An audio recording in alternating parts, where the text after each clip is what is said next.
Welcome to Audiobook Heaven.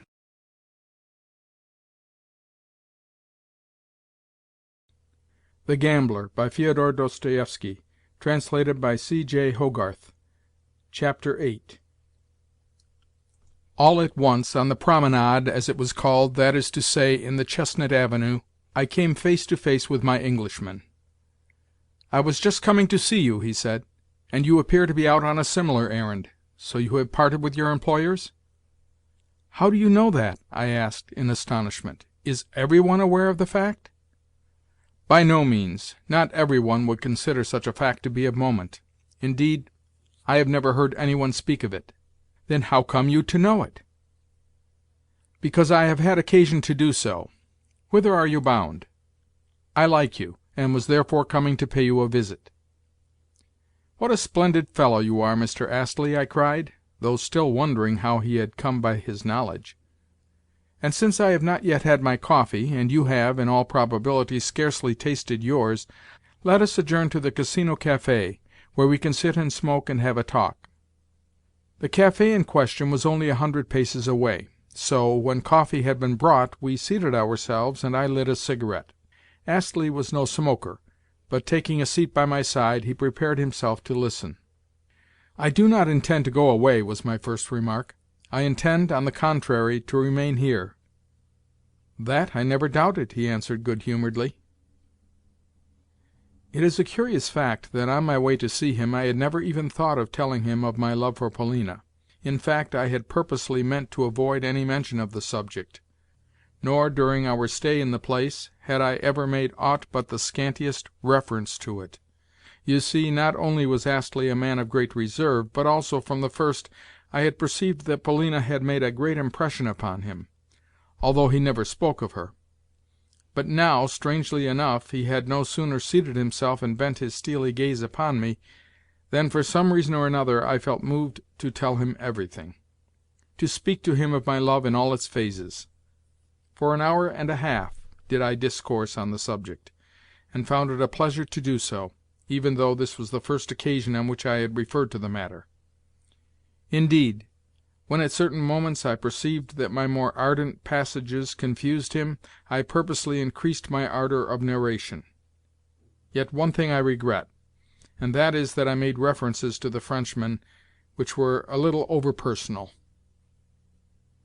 Mr. Astley sat without moving as he listened to me. Not a word nor a sound of any kind did he utter as he stared into my eyes. Suddenly, however, on my mentioning the Frenchman, he interrupted me, and inquired sternly whether I did right to speak of an extraneous matter. He had always been a strange man in his mode of propounding questions. "No, I fear not," I replied. "And concerning this Marquis and Mademoiselle Polina, you know nothing beyond surmise?" Again I was surprised that such a categorical question should come from such a reserved individual. "No, I know nothing for certain about them," was my reply. "No, nothing." "Then you have done very wrong to speak of them to me, or even to imagine things about them." Quite so, I interrupted in some astonishment. "I admit that. Yet that is not the question." Whereupon I related to him in detail the incident of 2 days ago. I spoke of Polina's outburst, of my encounter with the Baron, of my dismissal, of the General's extraordinary pusillanimity, and of the call which De Griers had that morning paid me. In conclusion, I showed Astley the note which I had lately received. "What do you make of it?" I asked. "When I met you I was just coming to ask you your opinion. For myself, I could have killed this Frenchman, and am not sure that I shall not do so even yet." "I feel the same about it," said Mr. Astley. "As for Mademoiselle Polina, well, you yourself know that, if necessity drives, one enters into relation with people whom one simply detests. Even between this couple there may be something which, though unknown to you, depends upon extraneous circumstances. For my own part, I think that you may reassure yourself, or at all events partially. And as for Mademoiselle Polina's proceedings of 2 days ago, they were, of course, strange. Not because she can have meant to get rid of you, or to earn for you a thrashing from the Baron's cudgel, which for some curious reason he did not use, although he had it ready in his hands, but because such proceedings on the part of such—well, of such a refined lady as Mademoiselle Polina are, to say the least of it, unbecoming. But she cannot have guessed that you would carry out her absurd wish to the letter?" "Do you know what?" suddenly I cried, as I fixed Mr. Astley with my gaze. "I believe that you have already heard the story from some one, very possibly from Mademoiselle Polina herself?" In return he gave me an astonished stare. "Your eyes look very fiery," he said, with a return of his former calm, "and in them I can read suspicion. Now you have no right whatever to be suspicious. It is not a right which I can for a moment recognize, and I absolutely refuse to answer your questions." "Enough. You need say no more," I cried with a strange emotion at my heart, yet not altogether understanding what had aroused that emotion in my breast. Indeed, when, where, and how could Polina have chosen Astley to be one of her confidants? Of late I had come rather to overlook him in this connection, even though Polina had always been a riddle to me; so much so that now, when I had just permitted myself to tell my friend of my infatuation in all its aspects, I had found myself struck, during the very telling, with the fact that in my relations with her I could specify nothing that was explicit, nothing that was positive. On the contrary, my relations had been purely fantastic, strange, and unreal. They had been unlike anything else that I could think of. "Very well, very well," I replied with a warmth equal to Astley's own. "Then I stand confounded, and have no further opinions to offer. But you are a good fellow, and I am glad to know what you think about it all, even though I do not need your advice." Then, after a pause, I resumed. "For instance, what reason should you assign for the General taking fright in this way? Why should my stupid clowning have led the world to elevate it into a serious incident?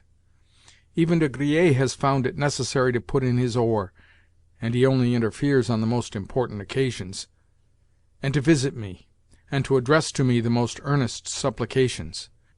Yes, he, De Griers, has actually been playing the suppliant to me. And mark you, although he came to me as early as 9 o'clock, he had ready prepared in his hand Mademoiselle Polina's note. When, I would ask, was that note written? Mademoiselle Polina must have been aroused from sleep for the express purpose of writing it. At all events, the circumstance shows that she is an absolute slave to the Frenchman, since she actually begs my pardon in the note. Actually begs my pardon. Yet what is her personal concern in the matter? Why is she interested in it at all? Why, too, is the whole party so afraid of this precious Baron? And what sort of a business do you call it for the General to be going to marry Mademoiselle Blanche de Cominges?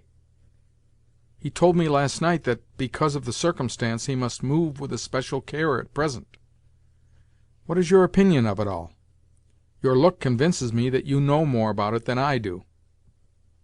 Mr. Astley smiled and nodded.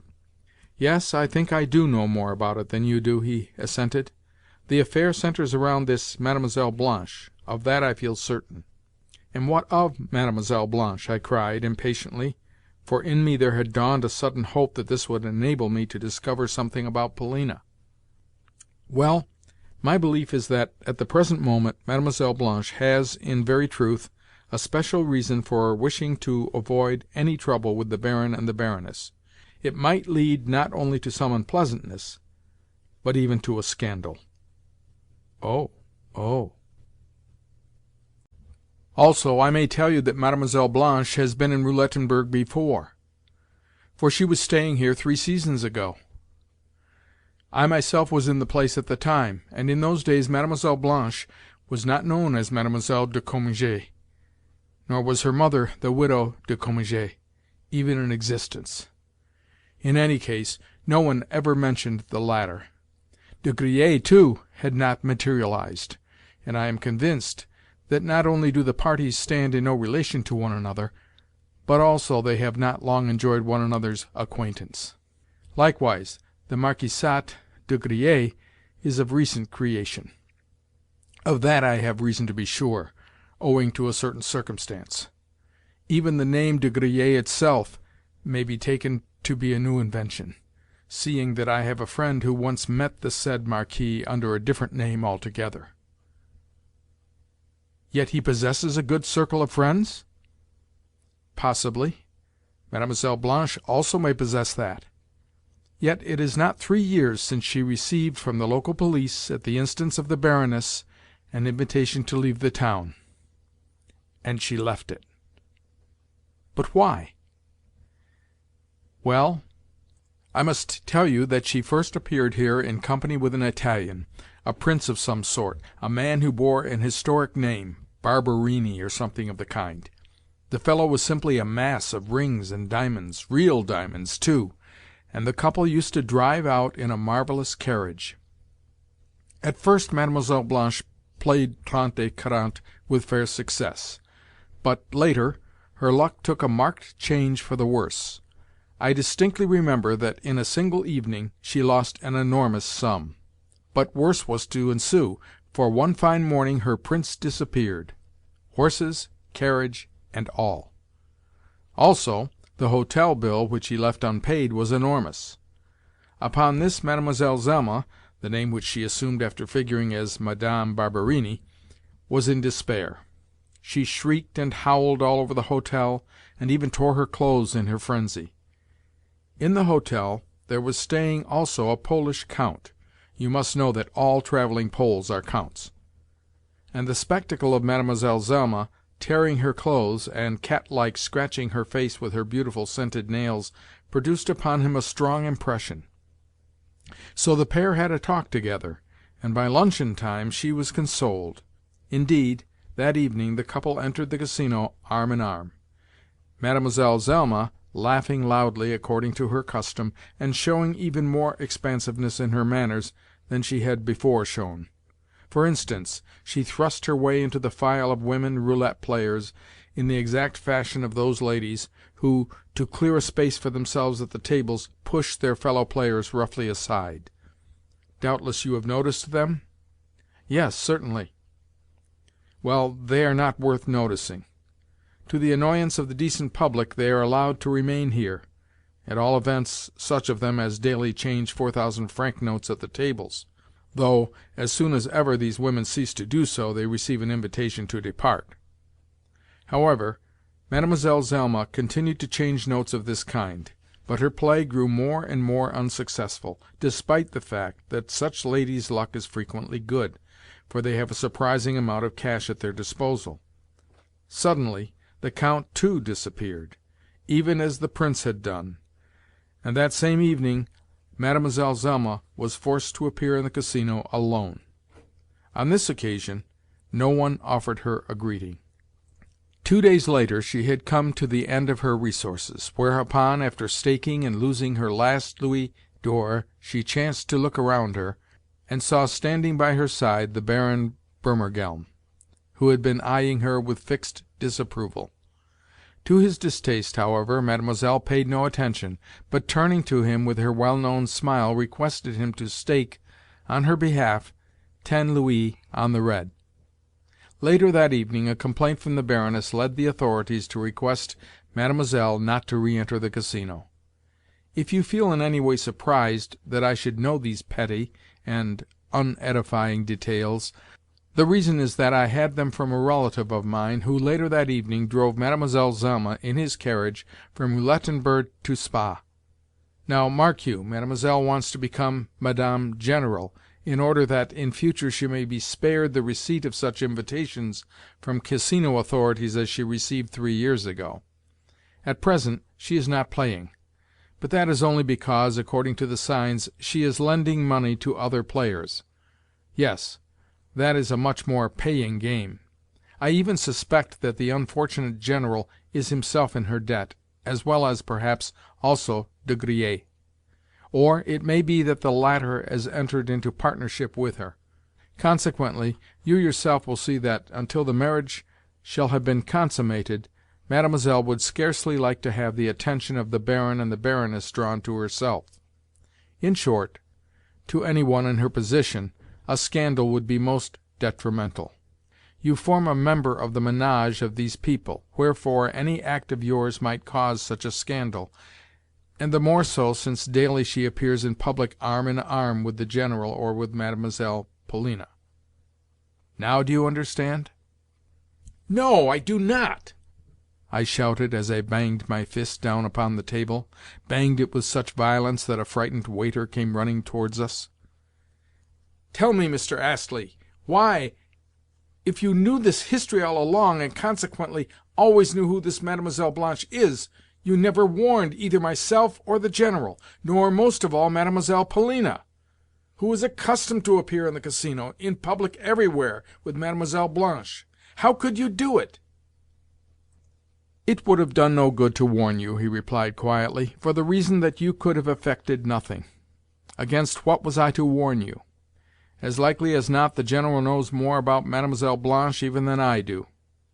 Yet the unhappy man still walks about with her, and Mademoiselle Polina. Only yesterday I saw this Frenchwoman riding, splendidly mounted, with De Griers, while the General was careering in their wake on a roan horse. He had said that morning that his legs were hurting him, yet his riding-seat was easy enough. As he passed I looked at him, and the thought occurred to me that he was a man lost forever. However, it is no affair of mine, for I have only recently had the happiness to make Mademoiselle Polina's acquaintance. Also," he added this as an afterthought, "I have already told you that I do not recognize your right to ask me certain questions, however sincere be my liking for you." "Enough," I said, rising. "To me it is as clear as day that Mademoiselle Polina knows all about this Mademoiselle Blanche, but cannot bring herself to part with her Frenchman. Wherefore she consents also to be seen in public with Mademoiselle Blanche. You may be sure that nothing else would ever have induced her either to walk about with this Frenchwoman, or to send me a note not to touch the Baron. Yes, it is there that the influence lies before which everything in the world must bow. Yet she herself it was who launched me at the Baron. The devil take it, but I was left no choice in the matter." "You forget, in the first place, that this Mademoiselle de Cominges is the General's inamorata, and in the second place that Mademoiselle Polina, the General's stepdaughter, has a younger brother and sister who, though they are the General's own children, are completely neglected by this madman, and robbed as well." "Yes, yes, that is so. For me to go and desert the children now would mean their total abandonment; whereas, if I remain, I should be able to defend their interests, and, perhaps, to save a moiety of their property. Yes, yes, that is quite true. And yet, oh, I can well understand why they are all so interested in the General's mother." "In whom?" asked Mr. Astley. "In the old woman of Moscow who declines to die, yet concerning whom they are forever expecting telegrams to notify the fact of her death." "Ah, then of course their interests centre around her. It is a question of succession. Let that but be settled, and the General will marry, Mademoiselle Polina will be set free, and De Griers—yes, and De Griers will be repaid his money, which is what he is now waiting for." "What? You think that he is waiting for that?"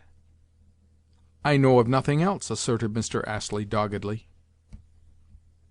"But I do, I do!" I shouted in my fury. "He is waiting also for the old woman's will, for the reason that it awards Mademoiselle Polina a dowry. As soon as ever the money is received, she will throw herself upon the Frenchman's neck. All women are like that. Even the proudest of them become abject slaves where marriage is concerned. What Polina is good for is to fall head over ears in love. That is my opinion. Look at her, especially when she is sitting alone and plunged in thought. All this was preordained and foretold, and is accursed. Polina could perpetrate any mad act. But who called me by name?" I broke off. "Who is shouting for me? I heard someone calling in Russian, 'Alexei Ivanovich.' It was a woman's voice. Listen." At the moment we were approaching my hotel. We had left the café long ago, without even noticing that we had done so. "Yes, I did hear a woman's voice calling, but whose I do not know. The someone was calling you in Russian. Ah, now I can see whence the cries come. They come from that lady there, the one who is sitting on the settee, the one who has just been escorted to the verandah by a crowd of lackeys. Behind her, see that pile of luggage. She must have arrived by train." "But why should she be calling me?" "Hear her calling again. See, she is beckoning to us." "Yes, so she is," assented Mr. Astley. "Alexei Ivanovich! Alexei Ivanovich! Good heavens, what a stupid fellow!" came in a despairing wail from the verandah. We had almost reached the portico, and I was just setting foot upon the space before it, when my hands fell to my sides in limp astonishment, and my feet glued themselves to the pavement. Chapter 9.